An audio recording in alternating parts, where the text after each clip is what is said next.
Te vagy a fény, ha sötét az ég, a hang, ami mindig reményt ígér. Bármerre sodor az élet ára, te maradsz mindig a legjobb anya. Amikor féltem, te fogtad a kezem, ma nem ment tovább, hittél helyettem. Csendes erő, ami sose kér, csak ad és véd, ameddig él. Szavaid néha egyszerűek, de bennük van minden, amit érzek. Egy ölelésed többet mond, mint 1000 szó ezen a világon. Te vagy a fény, ha sötét az jég,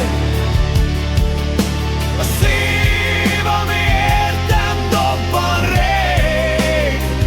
Nem számít idő, se távolságára,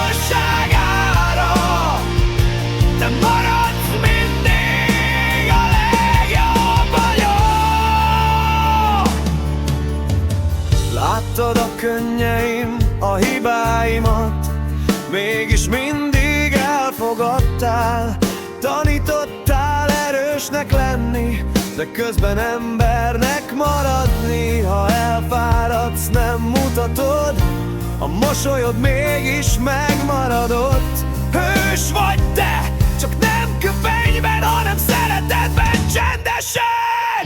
És ha egyszer már nem leszek gyerek a szívemben, akkor is itt leszel. Minden lépésemben ott a nyom, amit tőled kaptam, az otthonom.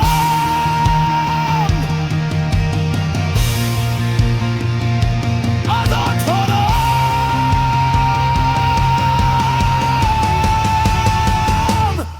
Te vagy a fény, a biztos talaj, a szeretet, ami sose fogy el, sose baj. A